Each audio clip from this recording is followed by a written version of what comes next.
Brian from My Tesla Weekend has a very good point here. Tesla struggled to reach scale and profitability. Others are experiencing that struggle now. But Tesla had the luxury of not having to compete with Tesla. I do not envy anyone trying to do that. Interestingly, the BYD Seal, which is a direct Model 3 competitor, is 5,000 pounds, I guess, more expensive than Model 3 in the UK. A D7 is $15,000 more expensive. And Brian made a comment about the BYD Seal. It looks to be a pretty solid car. It's a bit heavy, but you can bet the next iteration will be vastly lighter and every bit as good. I found a person having issues with Cybertruck after 48 hours. I cannot believe it. Just 5 hours ago, my Cybertruck was functioning perfectly, parked at 88 miles battery left, but now it's completely lifeless. I have tried everything, but neither the wireless phone key nor the key fob can bring it back to life. I reached out to Tesla for assistance, and they suggested towing the car to the service center to diagnose the issue. I don't know how long they're going to keep the car there. I only got this car 48 hours ago, and already it's giving me trouble. Feeling so frustrated, I called AAA to have them tow me to the nearest charging station, hoping that would solve the problem. Has anyone else ever experienced something like this before? So Tesla said to tow it to a service center, but he towed the car to a supercharger. That's probably not a great idea, unless the supercharger was super close to where the Cybertruck was, and the nearest service center was really far. Okay, then I can understand. You give it a try, maybe it will fix it, but probably not, but maybe. Anyway, issues like this are totally expected. It's still in the early ramp, so naturally you are gonna have defects and issues. I expect to see many more people like that, especially as production ramps. Eventually, all of these are going to be solved. China's BYD plans to end production of the pouch-type batteries used in its best-selling hybrids as the automaker seeks to address durability concerns and the risk that they could leak. If you remember, Elon Musk has also stated in the past that Tesla strongly recommends against the use of pouch-style batteries due to the probability of a jump in battery temperature being dangerously high. So really, it was just a matter of time before this happened. The discussion about the long-term changing EV market thesis continues on X. Sawyer joined the conversation. He says, I think there's a few reasons why some people choose hybrids over EVs. EV prices are lower than they have ever been, but the perception is the prices are still very high, including the point of sale $7,500 EV credit. You can get every Model Y trim in the US for under $40,000 with inventory discounts.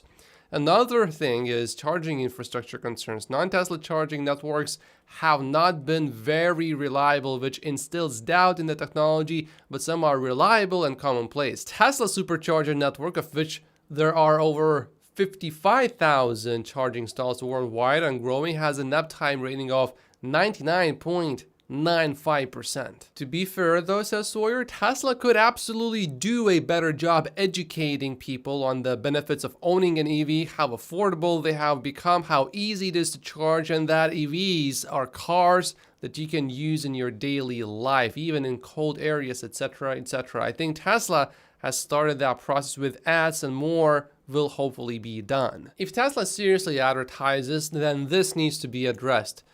There's a comment here. You are forgetting one major problem. People do not want to be bothered waiting 20 to 30 minutes to charge. Elon claims people don't mind, but it's a major deterrent from a lot of people I talk to.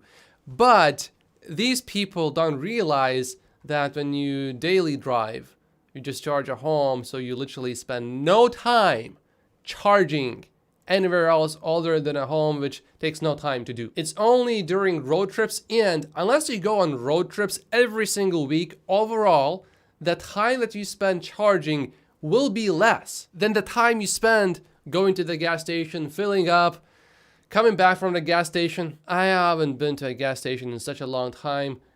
It was a pain compared to what it's like owning an EV. And I didn't really think that going to a gas station was a problem, but now I think it is. Gary Black also joined the conversation. Those who believe Tesla price cuts will bankrupt legacy ICE are deluding themselves. When Tesla cuts EV prices, they cut revenues on 100% of their business. For legacy ICE, it's a tiny fraction of their profit streams, given legacy's strong ICE cash flows combined with Tesla's refusal to communicate the benefits of EVs broadly to ICE customers. Legacy ICE is not about to go bankrupt anytime soon. Instead, as James points out, legacy ICE will pivot to plug-in hybrids near term and BEVs longer term and use their superior marketing skills to compete with Tesla.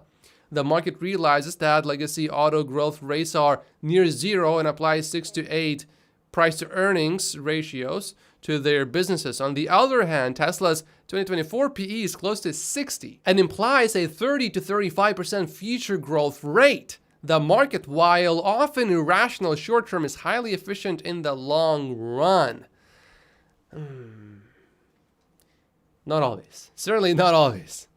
I mean, you look at Tesla in 2019, and if the market really priced in Tesla's long-term future, the stock would have been higher before it went up something like 10 times in a very short period of time. So there are certainly inefficiencies. Tesla's mission is to accelerate the world's transition to sustainable energy. To do that, it's far better for Tesla to push legacy ICE to convert their ICE customer bases to plug-in hybrids and ultimately BEVs than to push them into bankruptcy. Tesla's decision to open up their supercharger network to its ICE competitors' EVs is also consistent with the mission. The final piece to accelerate the world's transition to sustainable energy is a broad EV industry educational campaign that makes crystal clear EVs are far cheaper to buy and maintain than ICE vehicles, stresses charging convenience and range versus ICE vehicles, demonstrates EV superior performance and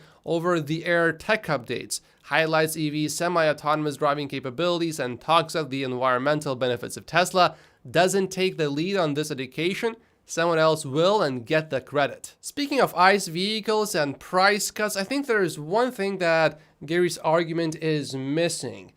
Yeah, when Tesla cuts prices, it does cut revenues on 100% of its business, and supposedly legacy automakers can just keep losing money in perpetuity on their EVs.